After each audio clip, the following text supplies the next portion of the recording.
Bien. Donc, hmm, merci, Monsieur Derbicourt, d'avoir patienté et nous avons fait attendre. Donc, mes chers collègues, nous poursuivons les travaux de notre commission d'enquête avec l'audition de Monsieur Clément Derbicourt, co-auteur avec Monsieur Clément Perruillero d'une note d'analyse de mai 2024 pour France Stratégie intitulée Naître en Outre-mer, de moindres opportunités que dans les autres régions de France. Monsieur, je vous rappelle que notre commission d'enquête a été constituée à la demande du groupe communiste républicain citoyen écologique et Kanaki. Elle a débuté ses travaux le 27 janvier 2000 dernier, excusez-moi, et ma collègue Evelyne Corbière-Namenzo en est la rapporteure. Nos auditions ont débuté la semaine dernière, notamment en recevant 3 anciens des GOM et plusieurs universitaires spécialistes de l'action publique dans les Outre-mer. L'objet de nos travaux est de comprendre la persistance, voire l'accroissement des inégalités dans les Outre-mer, notamment en matière d'éducation, de formation, d'emploi, de revenus et de partage de la richesse. Nous souhaiterions aussi saisir les causes profondes de ces inégalités économiques et sociales, à la fois entre les territoires ultramarins et la France hexagonale, mais aussi au sein des sociétés ultramarines. Certaines inégalités résistent depuis trop longtemps aux politiques conduites par l'État et les territoires, ce qui laisse penser qu'elles ont un caractère systémique ou structurel. Sans doute souhaiteriez-vous réagir au choix de ce qualificatif. Vos travaux, et en particulier votre note d'analyse de mai 2024, s'intéressent aux inégalités en matière de formation et d'emploi dans les Outre-mer. Il montre notamment que la migration vers l'Hexagone pour les études est un puissant facteur de réduction des inégalités. Ils mettent aussi en évidence les importants écarts d'opportunités éducatives et professionnelles entre les natifs des Antilles de la Réunion et les métropolitains d'origine sociale comparable. Il sera intéressant d'avoir votre analyse des facteurs expliquant ces inégalités ainsi que ceux expliquant les différences notables entre les jeunes des Antilles et les Réunionnais. Nous sommes enfin intéressés par les réussites de certaines politiques afin d'identifier les conditions qui ont pu y présider et comment les comprendre. En matière d'éducation et de formation, il existe des dispositifs spécifiques aux Outre-mer, le RSMA bien sûr, mais aussi le dispositif Cadre d'avenir par exemple. Il sera intéressant d'avoir votre regard sur ces initiatives ainsi que sur l'adaptation des politiques de l'apprentissage ou de l'offre de formation. Je précise qu'un questionnaire indicatif a été transmis en amont afin de mieux cerner nos premières interrogations. Alors, je souhaite maintenant vous rappeler que cette audition est diffusée en direct sur le site internet du Sénat. Je vous rappelle qu'un faux témoignage devant notre commission d'enquête serait passible de peine prévue aux articles 434-13, 434-14 et 434-15 du Code pénal. Monsieur Derbicourt, je vous invite maintenant à prêter serment de dire toute la vérité, rien que la vérité, en levant la main droite et en disant « je le jure ». Je vous remercie. Alors, si vous le voulez bien, messieurs, vous pourriez en quelques minutes faire une brève présentation liminaire, après laquelle je céderai la parole à Madame la rapporteure et à monsieur et madame les commissaires, et mesdames et messieurs les commissaires pour poser des questions. Bon, je vous remercie et nous vous écoutons. Merci beaucoup, madame. Bonjour à tous. Merci beaucoup de m'avoir invité aujourd'hui pour m'exprimer au sujet de l'inégalité des chances entre les Outre-mer et la métropole. Alors, avant de commencer mon propos liminaire, je voulais préciser que j'étais ici aujourd'hui devant vous en tant que co-auteur de la note, comme vous l'avez expliqué, et non au titre de mes fonctions actuelles. Donc je m'exprime vraiment au titre de mon expertise en tant qu'ancien chargé d'études à France Stratégie et co-auteur de la note avec Clément Perruillero qui s'appelait « Naître en Outre-mer, de moindres opportunités que dans les autres régions de France » et qui a été publiée, comme vous l'avez dit, en 2024. Alors, vous avez posé énormément de questions passionnantes. Je ne suis pas sûr du tout d'avoir les compétences pour pouvoir répondre à tout ce que vous avez évoqué, notamment sur les dispositifs de politique publique dont je ne suis pas expert et sur lesquels je ne pourrais pas forcément vous donner des informations très très pertinentes à mon avis. Le sens de mon intervention ici, c'est surtout de rappeler les résultats qu'on a mis en évidence dans la note, qui est une note assez descriptive en fait. On a surtout proposé une nouvelle méthode pour mesurer l'inégalité des chances entre les Outre-mer et la métropole, pour mettre en évidence un certain nombre d'écarts dans la réussite des personnes qui sont nées dans les Outre-mer par rapport à celles qui sont nées dans les autres régions de France. Et puis je dirais que une des plus-values de cette étude, ça a été aussi de regarder ce qui se passait au regard des parcours migratoires entre les personnes qui sont nées dans les DROM, qui sont restées, ceux qui sont passés par la métropole et ceux qui se sont installés définitivement dans la métropole. C'était une des grandes nouveautés de l'exploitation de l'enquête qu'on a pu réaliser. Et donc, je vais essayer de résumer en quelques mots la méthode, les innovations qu'on a proposées et puis un certain nombre de résultats. Et puis après, vous pourrez me poser des questions plus précises, bien sûr. Ce travail, il s'inscrit dans une série de travaux qui ont été menés à France Stratégie entre 2014 et 2024, par moi-même et par d'autres, sur la question de l'inégalité des chances territoriales. Alors, c'est un concept qu'on a développé à France Stratégie et qui a un sens assez précis. Quand on parle d'inégalité des chances territoriales, c'est les inégalités des chances à la naissance entre personnes qui sont nées dans des territoires différents, mais dans des contextes familiaux comparables. Donc, c'est-à-dire que quand on fait des comparaisons entre territoires, on neutralise l'effet de l'origine sociale. Évidemment, il y a certaines régions, la première desquelles l'Île-de-France, qui sont très, très riches, avec des personnes qui sont cadres supérieurs, qui ont des niveaux de revenus très élevés. Quand on compare les gens d'Île-de-France et les personnes des autres régions, quand on parle d'inégalité des chances, on veut neutraliser l'effet qui vient de l'origine sociale, le fait que la plupart des cadres dirigeants en France résident tous en Île-de-France. Bon, ça, ce n'est pas une inégalité qui est due au territoire, c'est une inégalité qui est due à la structure économique, à l'organisation de la France. Et donc, on veut vraiment se concentrer sur le facteur territorial, c'est-à-dire à origine sociale donnée. Donc, on va comparer un enfant de cadre qui est né en Île-de-France avec un enfant de cadre qui est né dans les Outre-mer, ou un enfant d'ouvrier qui est né dans le Nord-Pas-de-Calais avec un enfant d'ouvrier qui est né en Outre-mer ou en Île-de-France. Voilà. Donc ça, c'est vraiment la remarque importante, parce que souvent, quand on fait des comparaisons entre territoires, on fait des moyennes, mais finalement, l'effet... Si on veut s'approcher d'un effet causal du territoire, il faut neutraliser un certain nombre de choses qui certes, varient d'un territoire à l'autre, mais qu'on ne peut pas attribuer au territoire. Ça, c'était la première remarque. Alors, quand on parle d'analyse d'inégalité des chances à la naissance, le Graal, dans ces études-là, c'est de pouvoir faire une analyse où on a le revenu des parents et le revenu des enfants. Et on va regarder, à revenu des parents donné, le fait de naître dans un territoire, qu'est-ce que ça entraîne comme niveau de revenu à l'âge adulte pour ces enfants. Il y a cette étude très célèbre qui a été faite par un chercheur américain, Raj Chetty, qui a collecté des millions de données fiscales et qui a permis de montrer à l'échelle des États-Unis, comté par comté, en fait, à niveau de revenus des parents donnés, ce que devenaient les enfants, qu'ils soient restés sur le territoire ou qu'ils soient partis. Et donc le Graal, c'est de pouvoir faire ça, c'est-à-dire des individus qui ont grandi dans une famille pauvre, dans les différents territoires, qu'est-ce qu'ils deviennent à l'âge adulte.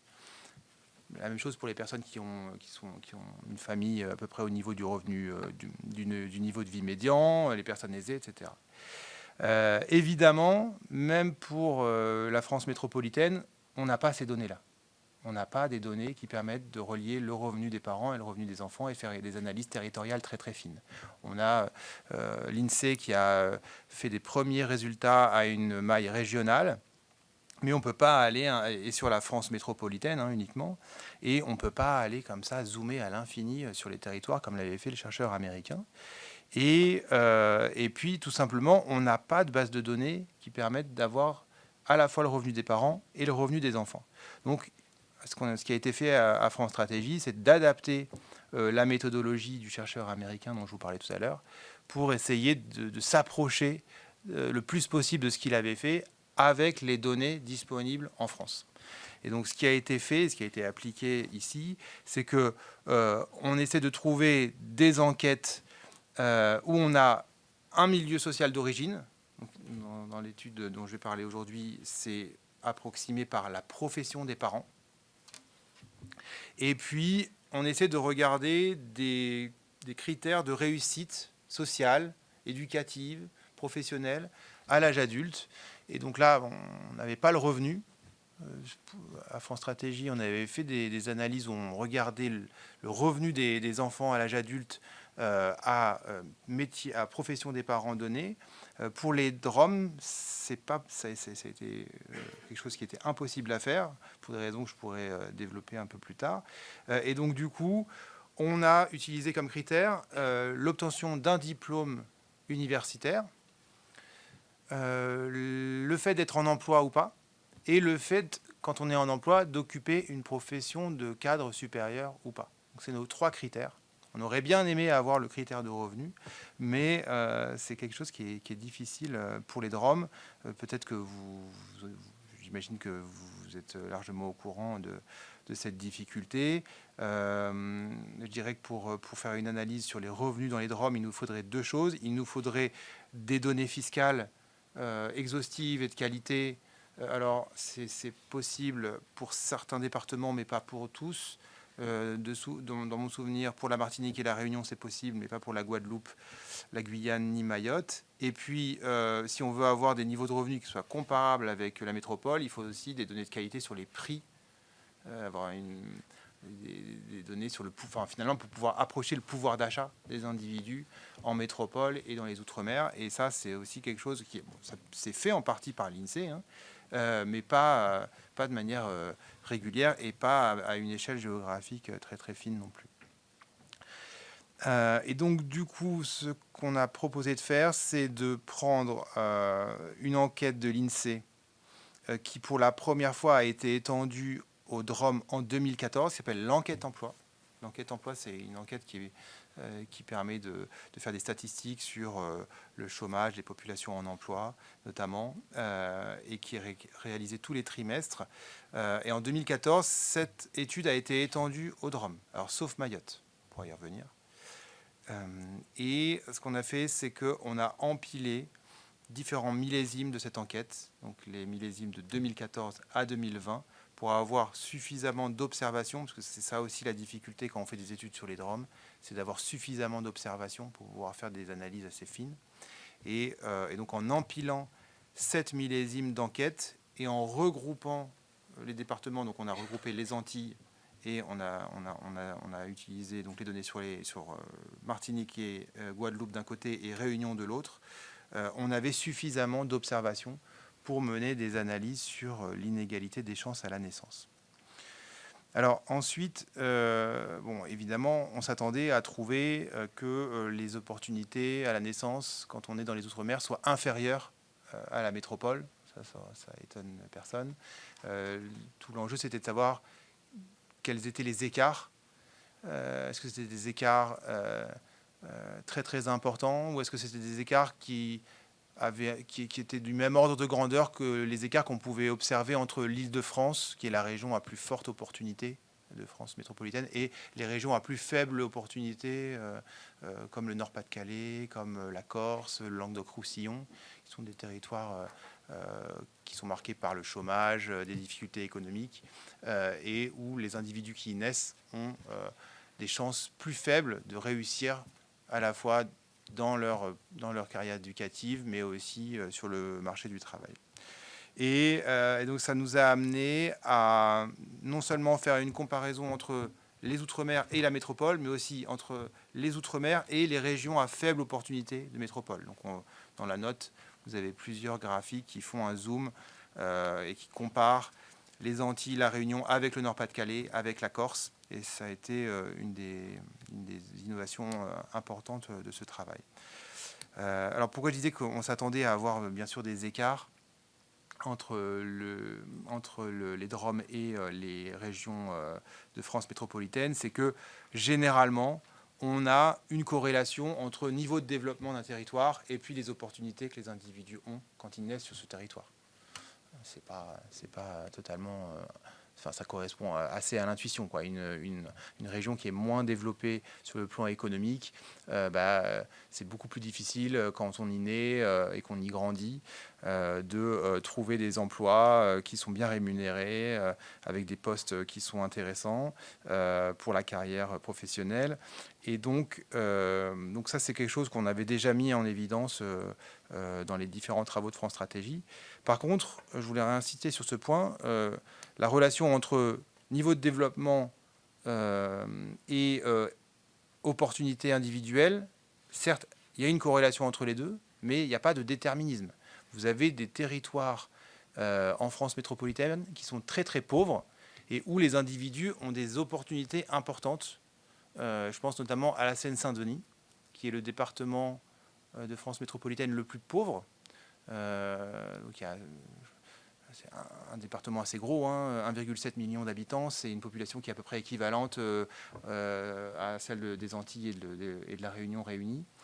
Et en dépit d'un niveau de développement et d'un niveau de revenus très très faible, les individus qui naissent en Seine-Saint-Denis ont des opportunités importantes, à origine sociale donnée évidemment, par rapport à d'autres régions qui sont marquées par le chômage ou par des taux de pauvreté importants, dans Pas-de-Calais, Languedoc-Roussillon. Donc parfois on a des surprises. C'est le lien entre niveau de développement et opportunité n'est pas totalement déterministe. Et un autre contre-exemple, c'est on a souvent l'idée qu'un territoire qui va être plus isolé géographiquement va avoir moins d'opportunités. En fait, ça, c'est aussi quelque chose qui est vrai. Il y a une corrélation entre les deux, mais il n'y a pas de déterminisme non plus. Et vous avez un certain nombre de départements ruraux qui sont des départements à forte opportunité, que ce soit en France, mais aussi dans d'autres pays. Donc, dans l'étude dont je parlais tout à l'heure sur les États-Unis, par exemple, vous voyez que les régions à plus forte opportunité pour les individus, c'est le Midwest rural. Et l'hypothèse qui est avancée par le chercheur, c'est que quand vous grandissez dans ces territoires-là, pour faire des études et pour commencer votre vie active, vous êtes obligé de partir. Et le fait d'être obligé de partir, paradoxalement, c'est le signe que le territoire n'a pas forcément toutes les opportunités à offrir localement, mais c'est quelque chose de bon pour la réussite des individus. Donc, vous voyez que parfois, encore une fois, on peut avoir des surprises. Isolement, pauvreté ne sont pas forcément toujours synonymes d'opportunité, et donc, enfin, d'absence d'opportunité. Et du coup, l'idée, c'était de savoir, est-ce que les DROM étaient plutôt du côté de l'exception ou plutôt du côté de la règle. Bon, malheureusement, on est plutôt du côté de la règle, c'est-à-dire que les personnes qui naissent dans les Outre-mer, à origine sociale donnée, selon les critères qu'on a étudiés et regardés dans la note, ils ont moins de chances, significativement moins de chances de réussite sociale. Donc, vous l'avez vu, on pourra le détailler dans les questions, mais la différence, elle est très importante sur la probabilité d'être en emploi. Donc, une personne qui naît dans les DROM, elle a en gros entre 10 et 15 points de pourcentage de chance en moins d'accéder à l'emploi, toute chose égale par ailleurs, qu'une personne qui a grandi dans les Outre-mer. Et un des résultats qui était peut-être les plus étonnants pour nous, c'est que finalement, quand on distingue les personnes selon leur parcours migratoire, on se rend compte que les natifs des DROM qui ont fait un passage par la métropole et qui sont revenus s'installer dans les DROM à l'âge adulte, ces personnes-là n'ont finalement pas un taux d'emploi plus élevé que ceux qui sont restés sans passer par la métropole. Et donc, ce qui est un enseignement assez intéressant pour nous, parce que ça invite à voir qu'un des gros facteurs qui réduit les chances de réussite pour les natifs des DROM, c'est la situation de l'emploi au niveau local. Donc, le fait que les taux d'emploi, le nombre d'emplois par habitant soit particulièrement faible dans les DROM, ça a un effet vraiment très très important, y compris pour ceux qui passent par la métropole, qui sont un peu plus diplômés que ceux qui sont restés, qui ont eu une expérience en emploi en métropole. Et donc, parmi les autres enseignements, on s'est aperçu que finalement, comme vous l'avez dit, Madame la Présidente, la migration, c'était un facteur de convergence quand même assez fort pour les territoires ultramarins. Donc, on savait, ça a été documenté depuis longtemps, que les taux d'émigration vers la métropole sont très élevés, notamment dans les Antilles, avec sur l'échantillon, les personnes qu'on a étudiées, c'est les individus qui sont âgés entre 30 et 49 ans. On a quasiment 40% des natifs des Antilles qui résident en France métropolitaine. Donc c'est des taux qui sont assez élevés et qui sont même plus élevés que pour la Corse, par exemple, puisque le taux d'émigration de la Corse est plutôt de l'ordre de 25%. Et donc, ce taux d'émigration très, très important, forcément, il a un effet positif, c'est qu'il réduit l'écart d'opportunités entre les natifs des Outre-mer et ceux de France métropolitaine.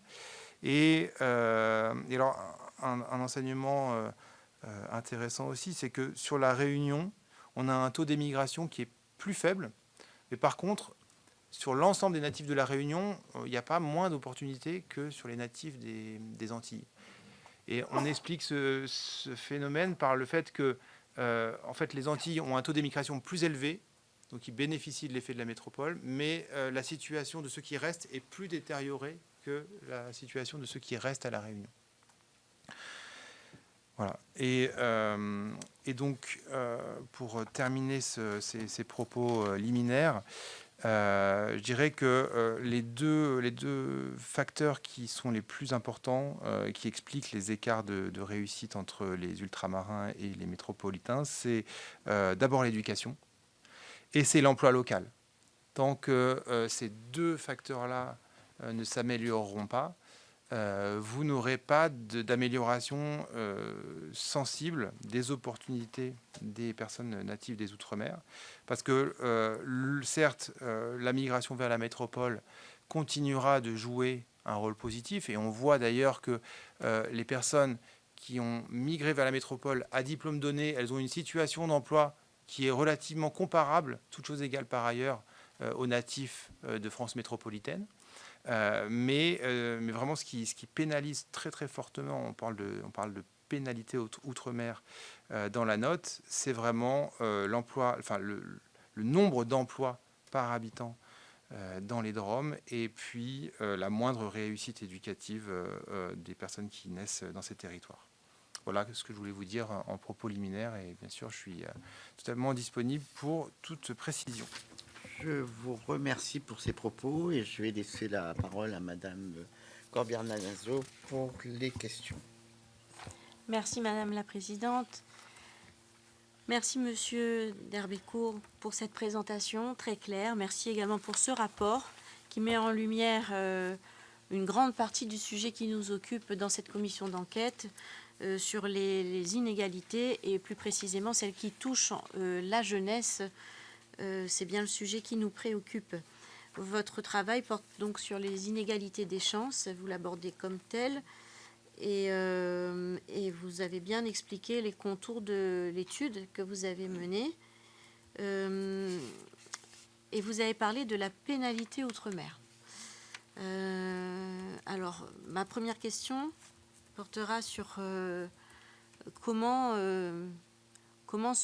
finalement il s'agit bien d'un déterminisme social, c'est-à-dire le lieu de résidence, là où l'on est né. Comment est-ce qu'on peut contourner ce déterminisme? Est-ce que seulement partir pour étudier, ce serait la réponse? Vous parlez aussi de l'offre de formation, que quand elle est plus étayée, plus renforcée, les chiffres sont meilleurs quelque part. Y a-t-il d'autres leviers à activer? Vous parlez aussi des jeunes qui partent, en disant que ceux qui partent, finalement, accèdent plus facilement à l'emploi, en tout cas à l'emploi de cadre, et c'est notable dans les chiffres que vous nous montrez. Est-ce que vous avez pu mesurer le coût pour les familles ultramarines, le coût du départ de ces études si loin, en les comparant avec ce que ça peut coûter à une famille qui réside dans l'Hexagone, puisque, on le sait bien, et vous l'avez dit, il y a aussi des jeunes qui quittent leur territoire d'origine pour aller étudier et se former. Mais avez-vous comparé l'investissement que cela représente pour les familles? Est-ce que vous avez également regardé les inégalités des chances sur ce sujet, notamment à travers le taux de recours à l'endettement des étudiants? Parce que bien souvent, en Outre-mer, on n'a pas la capacité financière d'envoyer les jeunes en études, mais régulièrement, ces derniers se tournent vers des prêts étudiants. Est-ce que vous avez pu aussi comparer ces éléments-là? Et j'avais une autre question sur la durabilité dans l'emploi public. Peut-être que je l'exprime mal, mais il est récurrent, notamment depuis la Réunion, que des jeunes professeurs soient mutés en Hexagone pour le début de leur carrière. Souvent, certains renoncent au concours ou alors finissent par démissionner. Est-ce que vous avez des chiffres à ce niveau-là? Puisque vous avez fait apparaître également dans votre rapport que finalement, le fait de se tourner vers un concours et donc de passer, d'éviter... alors, comment vous l'avez formulé? Il faut que je le retrouve. Qu'on pouvait... Peut-être que je l'ai... bon, j'y reviendrai peut-être tout à l'heure. Mais en fait, vous dites que le fait de recourir à un concours permet de... Voilà. Une solution pour les ultramarins est de passer des concours pour entrer dans la fonction publique et d'échapper ainsi aux discriminations à l'embauche que vous avez pu identifier dans votre étude. C'est une réponse qui nous paraît limitée, qui devrait aussi être l'affaire de l'État. Mais est-ce que vous avez comparé cette option finalement prise par les jeunes ultramarins à justement la durabilité dans l'emploi? Peut-être que je l'exprime mal, mais en fait, c'est ce que nous, on constate. Pour revenir plus facilement au pays, pour rentrer, beaucoup renoncent à leur situation acquise en Hexagone. Et vous soulignez par ailleurs que les retours de natifs, que les natifs de retour accèdent bien plus au sommet de la hiérarchie en matière d'emploi que les natifs sédentaires. Est-ce que cette situation plaide pour un développement des offres de formation afin de pas, qui dit donc que passer par l'Hexagone devient finalement une étape obligatoire pour accéder à des postes de haut niveau? Voilà, j'aurai d'autres questions peut-être par la suite. Je m'en tiendrai à celle-ci. Je vous laisse répondre et puis après, il y aura peut-être des questions de nos collègues. Merci beaucoup. Alors, sur la question des coûts pour les familles, c'est vraiment un sujet qui serait intéressant de creuser davantage. Ça fait écho à ce que je disais tout à l'heure sur prendre en compte les écarts de prix. En fait, si on avait des données plus précises sur les revenus et sur les prix, il faudrait aussi prendre en compte les coûts induits par les allers-retours avec la métropole. En fait, il faudrait, je ne sais pas s'il y a des enquêtes, mais peut-être qu'on pourrait se baser sur, ne serait-ce que sur les flux. Alors, il faudrait distinguer les flux touristiques et puis les flux des familles qui font des allers-retours. Mais c'est vrai que ça serait intéressant d'avoir un niveau macroéconomique, même pas un niveau d'enquête, hein, mais un niveau macroéconomique, le volume en euros, en milliards d'euros, des trajets en avion, finalement. Alors, une partie sont pris peut-être en charge par les employeurs. Il y a des dispositifs, peut-être aussi dans l'emploi public, qui facilitent les mobilités. Mais une partie importante des coûts est supportée par les familles, en fait. Et c'est vrai que quand on indique qu'une partie importante des natifs des Outre-mer vont en métropole pour faire leurs études, on met en évidence dans l'étude les bénéfices que ça a après pour l'accès à l'emploi, mais on n'a pas mesuré les coûts induits, qui serait intéressant de prendre en compte à ce niveau-là. Et une étude vraiment complète devrait prendre en compte les coûts de cette migration. Évidemment, si on est sur un modèle qui va développer les migrations pour augmenter les opportunités, c'est un modèle qui a un coût beaucoup plus important. C'est beaucoup plus, et puis même il y a un coût environnemental finalement. Donc tous ces coûts-là, on les voit pas. Ça c'est sûr qu'on les voit pas dans l'étude, mais ils plaideraient bien sûr pour un développement beaucoup plus local. Bon, ça, personne peut aller à l'encontre de ça. Mais après, j'ai aucun élément dans l'étude malheureusement qui me permet de dire ce qu'on pourrait faire ou ce qu'il faudrait faire, notamment par rapport à la politique éducative. Est-ce qu'une politique qui viserait à développer l'offre de formation locale fonctionnerait? J'en ai aucune idée. Je ne sais pas si ça aboutirait à une inflation des diplômes au niveau local qui ne correspondrait pas du tout avec des besoins économiques qui seraient complètement en porte-à-faux avec le développement de ces territoires-là. Et auquel cas, il faudrait plutôt continuer la stratégie actuelle, qui est plutôt de faire venir les personnes en métropole. Ou est-ce qu'au contraire, ça permettrait d'avoir un effet sur le développement du territoire? Je pense que des universitaires seraient plus à même de répondre à ces questions-là. C'est vrai que voilà, on est un peu à la croisée des chemins. Il y a deux stratégies possibles, quoi. Continuer dans la stratégie migratoire ou essayer de moins miser sur la migration et plus sur le développement de l'offre éducative au niveau local. Mais ça, c'est des stratégies qu'il faut pouvoir évaluer, en fait. Je ne sais pas si vous avez, dans le cadre de cette commission, pu interroger des universitaires à ce sujet-là, ou s'il y a dans d'autres pays qui ont aussi des outre-mer, est-ce que d'autres politiques publiques ont été mises en œuvre de ce côté-là? Ça serait bien de pouvoir faire plus de comparaisons aussi avec les expériences étrangères. Et puis, oui, allez-y.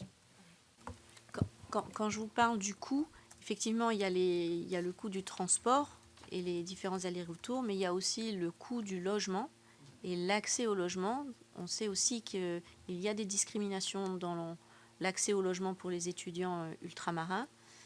Et ma question est portée sur cet ensemble-là qui fait que accéder à l'Hexagone en tant qu'étudiant ultramarin, c'est déjà une première difficulté. Il y a également, vu le périmètre de votre enquête, vous parlez de chiffres depuis 2014 jusqu'à 2020. Vous avez peut-être pas assez de recul sur le dispositif de Parcoursup. Est-ce qu'il est bénéfique ou est-ce qu'il est discriminant ou est-ce qu'il reproduit les inégalités telles que vous les avez constatées? Ça aussi, c'est un sujet qui pourrait être intéressant de creuser. En tout cas, si vous avez des éléments, nous sommes preneurs dans cette commission pour les avoir. Alors, j'ai pas d'éléments sur Parcoursup. L'enquête, elle commence à dater un petit peu, en effet, puisqu'on s'est arrêté en 2020. Maintenant qu'on a quasiment 5 années de plus, il serait intéressant de pouvoir actualiser un peu les chiffres de ce travail. Alors, Clément Perruillero, actuellement en thèse, peut-être que ça peut être une piste. Peut-être qu'au niveau du Haut Commissariat à la stratégie et au plan, ça peut aussi être une démarche d'actualiser cette note. En tout cas, maintenant, on a une dizaine d'années de données avec l'enquête emploi. Donc, on pourrait voir s'il y a des tendances qui sont observées. Est-ce que c'est plus ou moins facile aujourd'hui par rapport à il y a une dizaine d'années de venir en métropole? Quels sont les coûts associés? Et puis pouvoir observer des tendances. Là, l'objet de cette étude, c'était vraiment de faire une première photographie. On n'avait pas beaucoup d'observations, même si l'INSEE a fait un effort remarquable pour étendre le champ de l'enquête emploi aux Antilles, à la Réunion, à la Guyane. Finalement, ça fait quand même pas tant d'observations que ça pour faire une analyse sur l'inégalité des chances. Et donc, voilà, ça peut être intéressant maintenant qu'on a un peu plus d'années, des échantillons un peu plus grands, de voir s'il y a des évolutions qu'on peut constater ou si finalement la situation évolue peu. Sur les autres éléments que vous avez dit, vous avez évoqué l'emploi public. Alors c'est quelque chose qu'on a regardé dans l'étude parce que, évidemment, il y a une spécificité des Outre-mer, c'est que l'emploi public occupe une part importante de l'emploi local, et puis il y a des stratégies importantes pour passer des concours et venir en métropole, pour pouvoir finalement décrocher un emploi et de façon durable, comme vous l'avez dit. Nous, on insistait sur le fait que c'est une stratégie un peu à double tranchant, c'est-à-dire que faire le choix du service public, c'est bien sûr c'est gage d'opportunité, de carrière dans la durée, mais c'est pas non plus les métiers les plus rémunérés, les plus attractifs, les plus en croissance, les plus dynamiques au niveau de l'emploi, donc en métropole en tout cas. Et donc on peut interroger cette forte propension à passer les concours. Est-ce que c'est quelque chose qui est accentué par des dispositifs publics est-ce qu'il y a on parlait de système tout à l'heure, est-ce que ça fait partie d'un système, et est-ce que les acteurs sont également conscients des avantages et des inconvénients de ce système-là? Est-ce qu'il ne faudrait pas favoriser d'autres parcours dans le choix des études aussi? En tout cas, il est évident que dans l'échantillon, on voit que la stratégie emploi public est vraiment une stratégie très très utilisée. Enfin, là, on a des taux d'emploi public qui sont sans commune mesure avec les régions les plus défavorisées de France métropolitaine, quoi. Corse, Nord-Pas-de-Calais évidemment. Mais c'est vraiment une spécificité, comme je disais, à double tranchant. Et puis, et donc sur le coût du logement, alors, je ne sais pas s'il y a des enquêtes qui permettent d'objectiver ce coût du logement, en particulier pour les natifs des Outre-mer.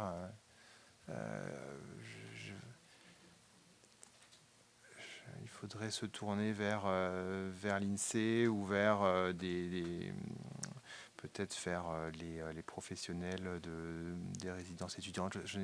Là, j'ai vraiment aucun élément à vous proposer.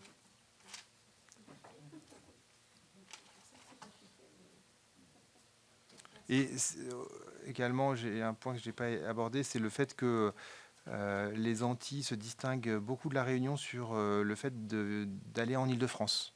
Donc ça peut jouer aussi sur le coût des parcours migratoires, hein, parce que le coût du logement en Île-de-France est quand même beaucoup plus élevé que dans les autres régions. Et sur la Réunion, on observe que les ultramarins qui résident en France métropolitaine se répartissent beaucoup plus sur le territoire. Donc c'est vraiment une spécificité des Antilles historiques, j'imagine, de se concentrer sur l'Île-de-France, qui est là encore une stratégie à double tranchant, parce que c'est bien d'aller en Île-de-France, parce que c'est la région la plus riche, la plus développée, où il y a énormément d'opportunités pour soi, mais aussi pour ses enfants. Hein. Quand ses enfants sont scolarisés en Île-de-France, grandissent en Île-de-France, ça fait des chances supplémentaires après à la génération suivante. Mais en même temps, c'est une région qui est coûteuse, donc il y a un coût d'entrée, et notamment sur le logement. Donc c'est peut-être quelque chose à interroger également.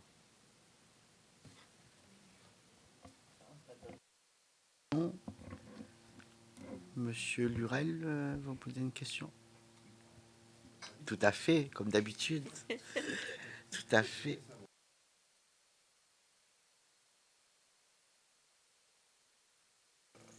C'est bon là.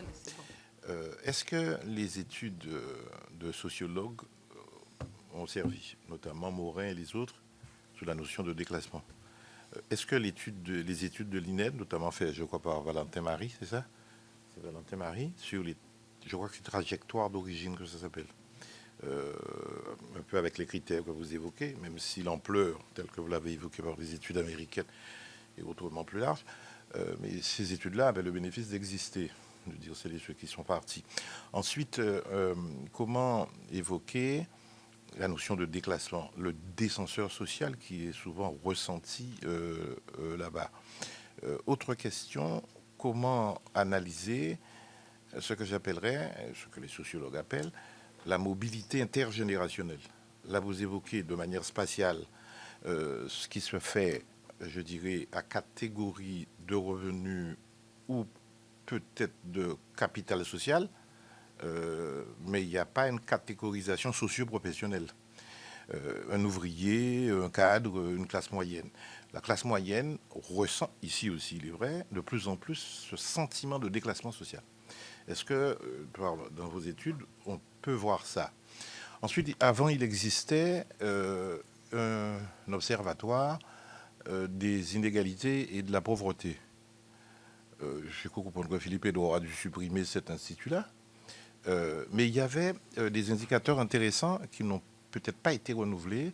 C'était les faits par analyse factorielle de correspondance, qui reliait plusieurs facteurs, dont les critères et les indicateurs que vous avez cités. Est-ce que c'est exploitable et est-ce que pour la Commission, on pourrait avoir ces chiffres si c'est à votre disposition et actualisé, si c'était possible, si il y avait même dedans des études de victimation en termes de sécurité, etc., pour montrer les inégalités de ressenti entre ici et là-bas. Comment définiriez-vous un autre critère que le concours et peut-être les bourses qui existaient à l'époque? Micheline me parlait, notre présidente, me dit, mais regarde, c'est pas forcément attaché à la situation familiale. Regarde Césaire, qui était dans une famille pauvre et qui a pu progresser. Regarde des Pompidou ici, dont il est vrai, les parents étaient instituteurs, donc il a pu être président de la République. Ça, c'est de l'intergénérationnel. Comment... il y avait des débouchés à l'époque, c'est vrai. Si, absolument. Il n'y a pas beaucoup de débouchés. Mais au moins, et je veux dire, la mobilité intergénérationnelle, c'est faite. Aujourd'hui, on a l'impression que c'est bouché. Et donc, quels critères aujourd'hui pour la méritocratie? D'ailleurs, c'est un concept de plus en plus contesté. Dans votre étude, quelle part donner à la méritocratie, c'est-à-dire, je dirais, aux capacités individuelles de réussir? Est-ce qu'aujourd'hui, il y a plus de chances dans une société ouverte de réussir qu'avant, si on le fait sur plusieurs générations? Est-ce que les études peuvent nous donner quelques éclairages pour montrer la persistance, peut-être systémique, des inégalités? Je vais laisser la parole à Mme Guidez aussi, qui l'avait demandé.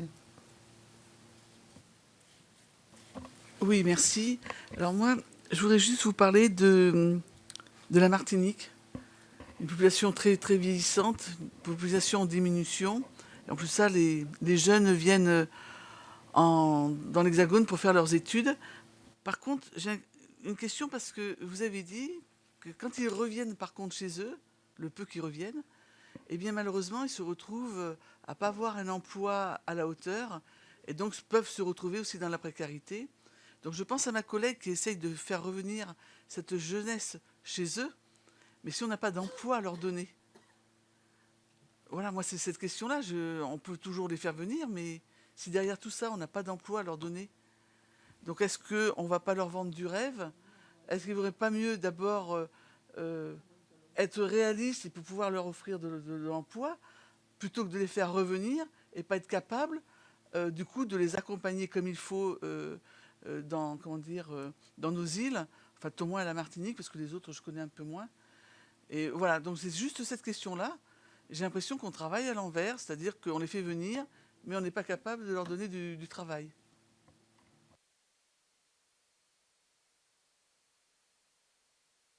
Pas d'autres questions si, madame, peut-être on va prendre toutes les questions et puis vous répondrez après, Madame la Présidente. Merci, Jacques. Madame la Présidente.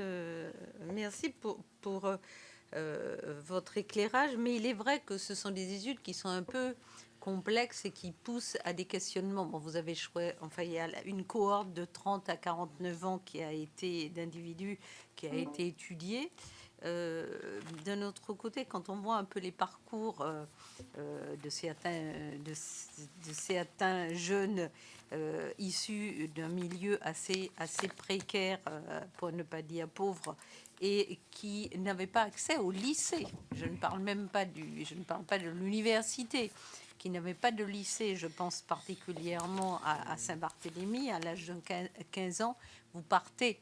Certains partaient en bateau, d'autres, les parents n'avaient pas pour autant énormément de moyens. Pour autant, ils voulaient offrir à leur enfant un avenir meilleur que le leur. Donc, quelle est la part de ces... est-ce que ces éléments ont été pris en compte? On a des personnes qui ont été éduquées dans un milieu très modeste, mais qui ont pour autant réussi dans la vie. J'ai partagé avec Victorin Lurel Aimé Césaire, mais il n'y a pas qu'Aimé Césaire, il y en a plein d'autres. Et l'autre question, c'était aussi sur la mentalité. J'ai eu la surprise de découvrir, quand j'étais à la fac en Guadeloupe, une maman qui avait fait le choix de scolariser son enfant de 6 ans en CP à Pointe-à-Pitre. Elle habitait une commune de la Guadeloupe, un peu éloignée, parce qu'elle estimait qu'il aurait plus de chances de réussir s'il était scolarisé en CP à Pointe-à-Pitre plutôt que dans sa commune. Et cet enfant était dans la même pension que moi. Et c'était un déchirement pour ce gamin. Quel est l'impact psychologique est-ce que l'enfant on peut avoir en voulant bien faire, hein, ce qu'elle voulait, c'était ce qu'il y avait de mieux pour son gamin, et elle faisait des efforts considérables puisqu'elle payait une pension, mais quel est l'impact psychologique sur la construction de cet enfant? Bon, j'ai plus de nouvelles, je serais ravie de savoir ce qu'il est devenu, mais voilà, c'est quelque chose qui m'a toujours touchée et marqué tout au long de la scolarité. À 15 ans, c'est dur d'être séparé de ses parents, mais à 6 ans, c'est dramatique. Voilà, un peu plus sur le côté un peu social, psychologique. Merci. Monsieur Grosvalet, je crois que vous avez une question à poser. Oui, le sujet des inégalités est toujours intéressant, et vous avez en préalable pris la précaution d'évoquer des aspects méthodologiques, parce qu'au fond, les migrations existent sur l'ensemble du territoire national et qu'on a connu de tout temps, je parle des migrations intranationales, hein, l'exode rural, et aujourd'hui d'ailleurs on peut le constater à l'inverse. Est-ce qu'il y a des migrations, on a beaucoup parlé depuis le début des auditions de coopération régionale, est-ce qu'il y a beaucoup de migrations régionales selon les bassins, les bassins géographiques de nos territoires ultramarins, et si oui, est-ce qu'elles offrent des opportunités de mobilité, des opportunités professionnelles, de formation? Une des réponses à la question que vous posiez a été apportée par un des personnalités que nous avons auditionnées, c'est qu'effectivement un territoire de 300 ou 400 000 habitants ou 700 ne peut pas offrir la diversité d'un catalogue de formation, et donc la nécessité qu'il y a à ouvrir justement le champ par des mobilités, mais c'est le cas aussi sur le territoire hexagonal. Voilà, donc une question sur les migrations et les mobilités régionales. Merci, je vous laisse répondre à ces questions. Pour toutes ces questions très riches. Alors sur le fait de sacrifier le bien-être pour la réussite, c'est un peu ce que vous évoquiez. C'est vrai que dans les études sur la mobilité, les inégalités des chances, on est très normatif. C'est-à-dire, on dit l'objectif, c'est la réussite, faire des études, être cadre. C'est ça notre aune. Et donc, c'est un petit peu normatif. On pourrait aussi avoir une autre approche où on dirait il faut que chacun puisse trouver sa place en fonction des contraintes, et puis que quelqu'un, être ouvrier, c'est très bien si ça permet de gagner sa vie, si ça permet que ses enfants aient des opportunités aussi. Voilà. Donc c'est sûr que il y a toujours le risque qu'on ait un discours où on va être du côté des mobiles, de ceux qui ont réussi, et un peu oublier ce dont vous parliez, monsieur, tout à l'heure, les déclassés, ou ceux qui sont restés sur le chemin, ou ceux qui n'ont pas eu forcément la réussite qu'ils espéraient. Et je suis d'accord que c'est important d'être attentif aussi à ce sentiment-là, quoi, de ceux qui ne font pas d'études, de ceux qui se sentent peut-être en déclassement. Et justement... on approche un peu cette notion de déclassement dans l'étude en regardant ce qu'on a appelé les natifs de retour. C'est-à-dire que on s'attendait, nous, à ce que les personnes qui étaient passées par l'Hexagone aient des probabilités d'être en emploi plus élevées une fois revenus au pays. Alors peut-être que ça vous paraît, vous connaissez beaucoup mieux la réalité de terrain, peut-être ça vous étonne moins. Nous, on s'attendait quand même à ce qu'il y ait un bonus d'être passé par la métropole. Et en fait, finalement, non. Donc ça veut dire que c'est pas forcément une solution qui marche pour tout le monde. Alors évidemment, nous, on n'a pas on ne connaît pas en détail ce qu'ont fait les natifs de retour comme études. Est-ce qu'ils ont eu des échecs? Est-ce que quand ils étaient en métropole, ils étaient au chômage et qu'ils sont revenus à cause de ça? Enfin, il faudrait aller beaucoup plus loin dans l'analyse des parcours en fait, de ces natifs de retour. Mais c'est vrai que c'est quelque chose qui nous a interrogés notamment. Donc, peut-être je vous laisse réagir là-dessus, puis après j'ai d'autres réponses. Oui, justement, là, c'était juste une première série de... non, je peux répondre, d'accord, il n'y a pas de problème. Je peux répondre sur l'ensemble des questions. Ouais. Après, il y aura encore une question de Mme Petrus. Très bien. Donc, sur la mobilité intergénérationnelle, encore une fois, c'était la première étude. On ne peut pas faire des choses sur le très long terme en regardant plusieurs générations, en comparant en fait la façon dont l'ascenseur social a évolué dans la longue période. Alors sur les DROM, je ne sais pas. Alors à l'INED, je sais qu'ils travaillent sur ces questions depuis longtemps, peut-être que vous les avez déjà rencontrés. Mais le problème, c'est qu'on n'a pas en France d'études depuis plusieurs décennies qui permettent de voir les DROM, l'Hexagone dans un même cadre d'enquête, dans un même cadre de référence. Donc c'est un petit peu compliqué. Tout ce qu'on sait, c'est qu'il y a eu plutôt une convergence économique, même si elle est encore toute relative, puisqu'il reste un écart très important de développement, mais il y a eu quand même plutôt une convergence économique en termes de revenus par tête, de PIB par habitant, de l'outre-mer par rapport à l'Hexagone sur longue période. Donc probablement que l'ascenseur social s'est un peu amélioré de ce point de vue-là, quoi, que les opportunités d'aujourd'hui sont plus élevées que celles d'il y a 30 ans, 50 ans.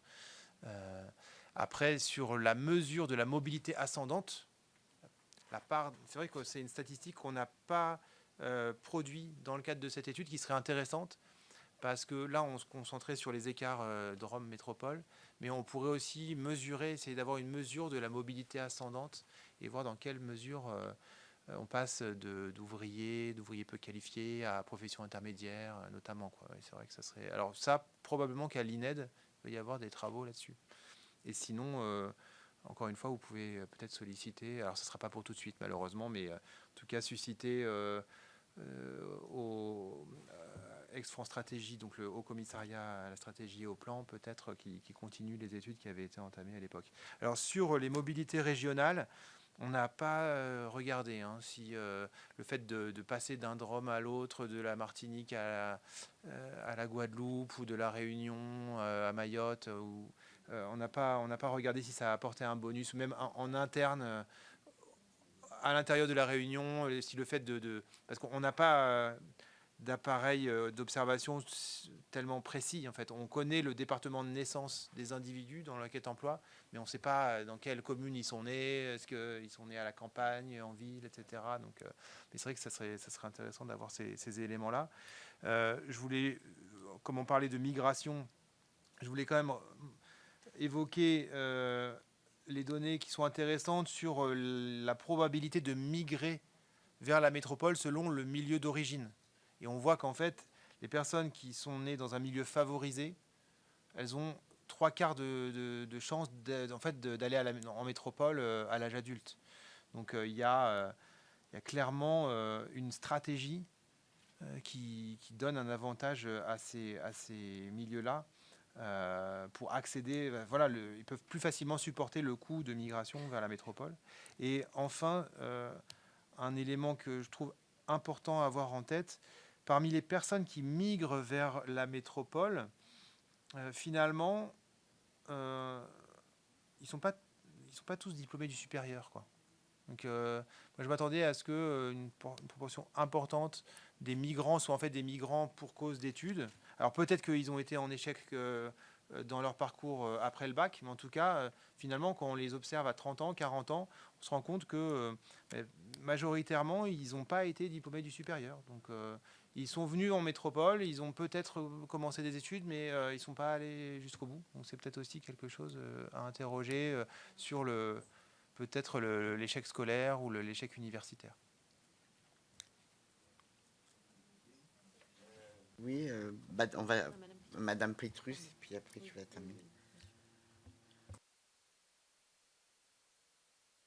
Oh, pardon.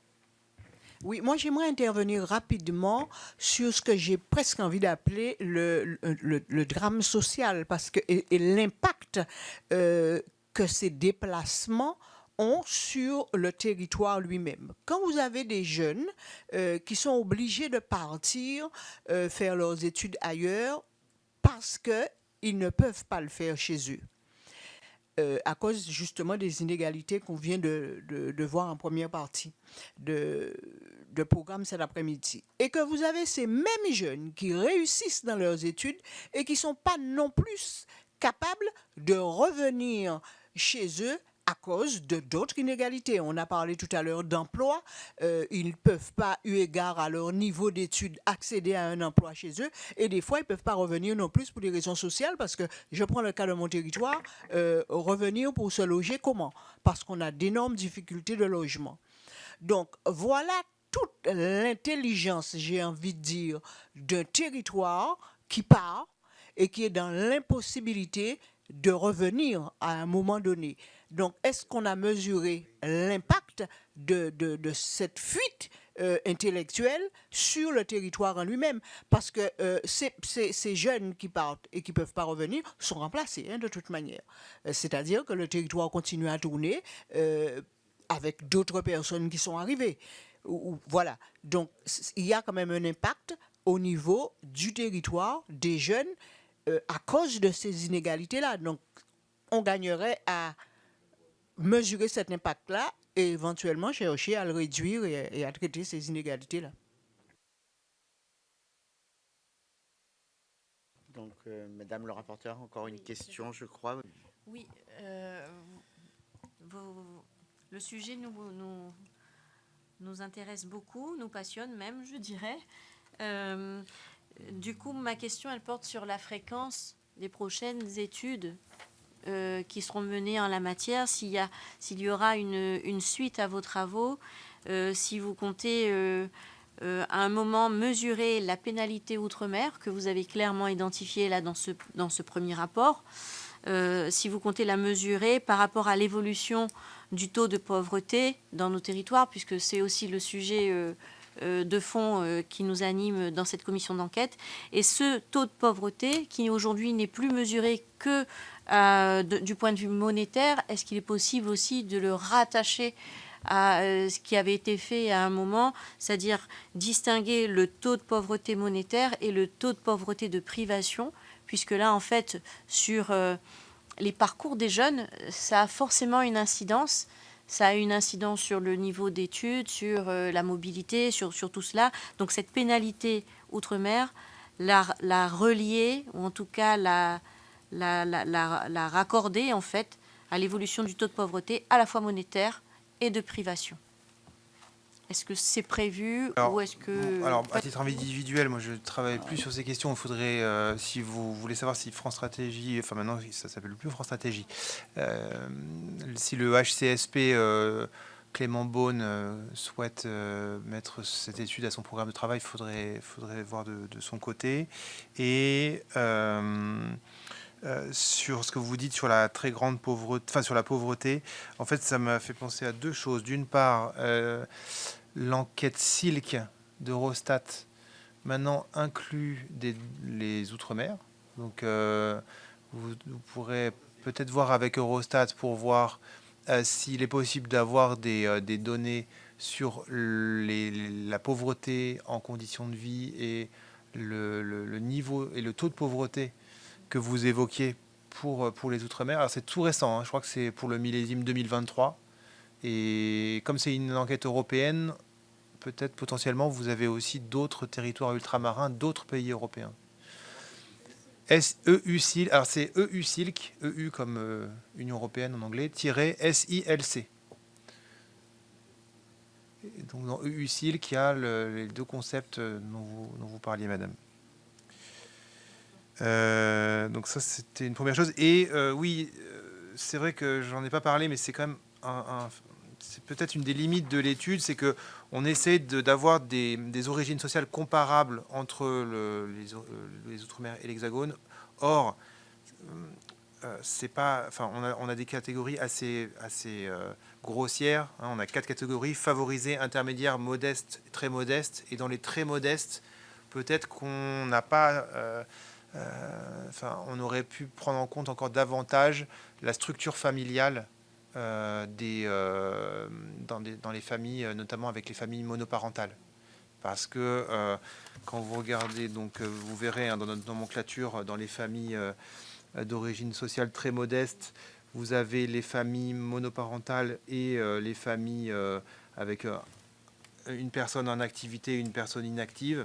Et en fait, ça joue aussi énormément, hein, le facteur famille monoparentale, à la fois pour l'augmentation du taux de pauvreté et puis aussi pour la réussite éducative des personnes.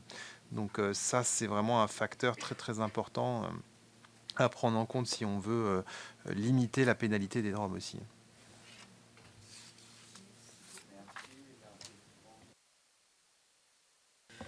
Madame Petrus. Madame Petrus, Je vais profiter pour compléter ce que j'ai omis de dire tout à l'heure. Quand d'aventure, vous avez des jeunes qui ont réussi sur le territoire, je vais prendre l'exemple de l'éducation nationale, qui ont réussi, qui sont en poste, qui sont en famille, qui ont un logement.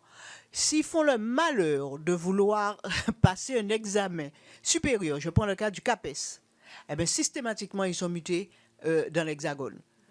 Ben voilà. Là encore, alors qu'ils avaient réussi à construire quelque chose, à construire une vie, une famille chez eux, eh bien là, ils sont délogés parce qu'ils ont eu le malheur, effectivement, de vouloir progresser et de vouloir passer un examen à un niveau supérieur que celui dans lequel ils sont. Donc là aussi, j'ai l'impression que, mais vraiment, tout est mis en place pour que les cerveaux partent. Pour que ceux qui réussissent sur le territoire et qui donnent de leur personne au territoire, eh bien, tout est organisé pour qu'ils s'en aillent. En tout cas, je ne pourrais pas répondre sur le fond, mais en ce qui me concerne sur l'étude, c'est vrai que nous, on a une perspective qui est très individuelle, très individualiste. Donc on regarde les inégalités des chances des individus et après, on considère que la personne reste là ou s'en aille, voilà, si c'est pour à la fin avoir des opportunités plus importantes, finalement, c'est ça qui compte, c'est le résultat qui compte. Or, ce que vous dites, madame, c'est que il faudrait coupler cette approche individuelle avec une approche plus territoriale, macro. Ça dépasse largement mes compétences. Et c'est vrai que c'est quelque chose d'extrêmement difficile à faire. Hein. Comment combiner, comment essayer d'atteindre l'égalité des chances via des politiques territoriales, ça, j'avoue que c'est au-delà de mes compétences.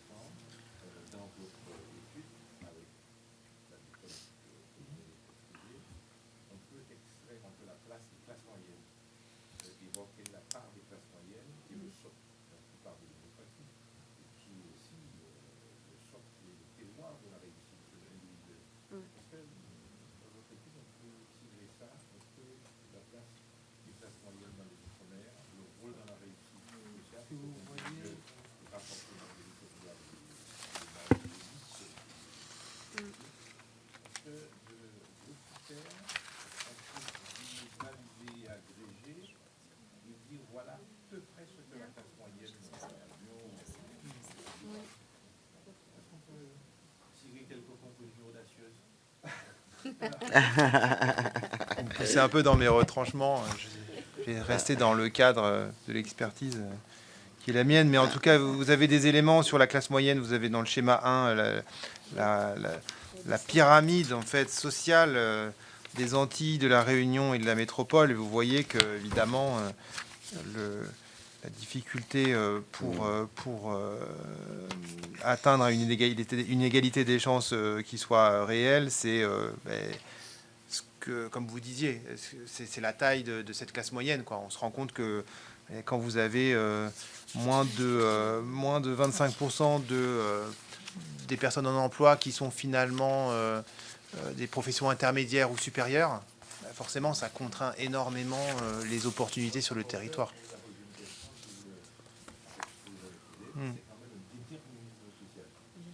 Malgré la mobilité sociale qui a quand même joué, on voit que le déterminisme social, quelle que soit la taille de la classe moyenne, ça reste pourtant systémique.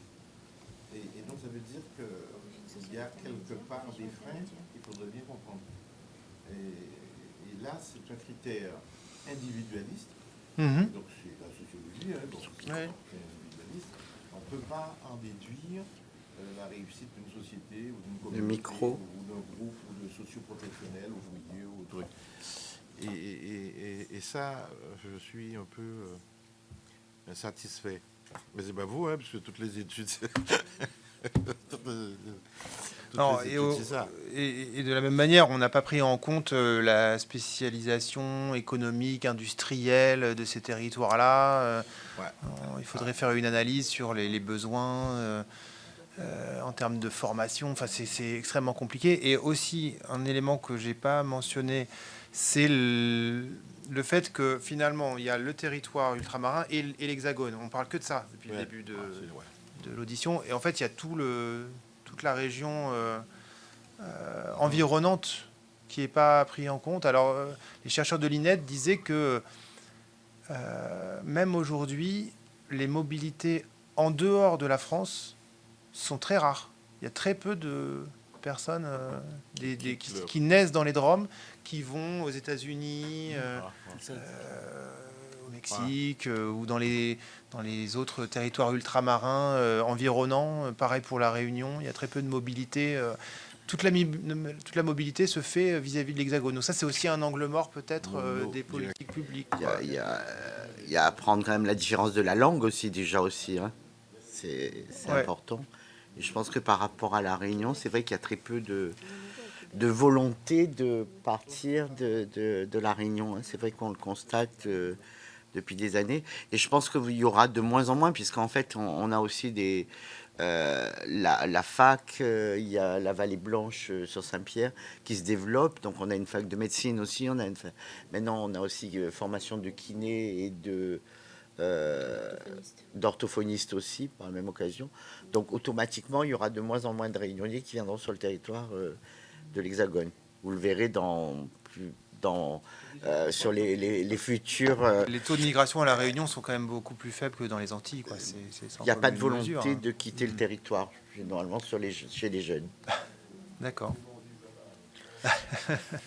Non, il y a eu un moment, c'était dans les années 78, tout ça, les gens partaient pour être facteurs en Île-de-France. D'ailleurs, c'est pour ça que vous avez dit, il y avait beaucoup peut-être aussi, je pense que ça s'est passé pareil en Guadeloupe à l'époque où les gens partaient pour être facteurs, et c'était sur l'Île-de-France. Et donc aussi, il y a eu aussi un engouement après de partir en fait en Île-de-France parce qu'ils avaient de la fibre pour les recevoir. C'est un peu ça aussi, les explications que je pense que je puis donner d'après ce que j'ai vu. Merci.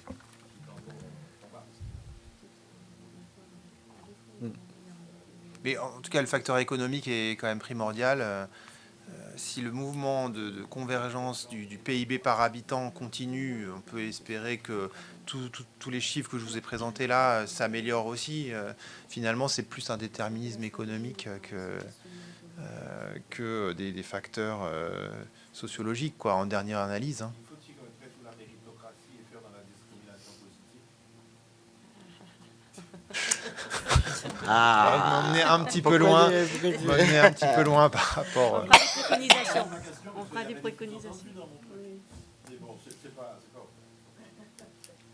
Et puis une autre limite de l'étude, c'est qu'on a considéré le fait de naître dans les DROM et je ne suis pas sûr de savoir exactement parmi les personnes qui naissent dans les DROM, et notamment dans les milieux favorisés, ce qu'on a identifié comme favorisés, est-ce que c'est des familles qui sont plutôt des attaches en métropole, qui ont eu un poste dans les DROM, qui ont eu des enfants là. Enfin, il faudrait aussi pouvoir un peu plus finement distinguer des familles qui ont historiquement des attaches là ou qui sont finalement des hexagonaux qui sont nés dans les Outre-mer du fait d'une mobilité. Donc ça, c'est peut-être aussi un facteur qui brouille.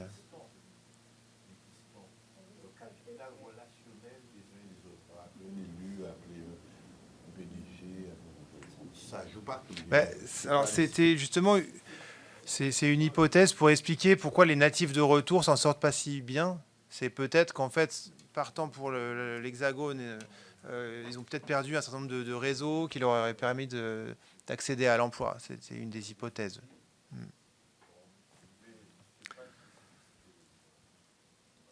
Mais vous l'avez dit aussi, en fait, finalement, ce qu'on se dit là, on peut aussi le dire pour des régions en France métropolitaine, le Nord-Pas-de-Calais. Il y a des poches de pauvreté très importantes où les gens restent pendant des générations. Enfin, il y a des mécanismes qu'on retrouve aussi dans plein de territoires très pauvres. J'évoquais la Seine-Saint-Denis qui est une exception. Là, pour le coup, c'est un territoire très pauvre mais avec beaucoup d'opportunités.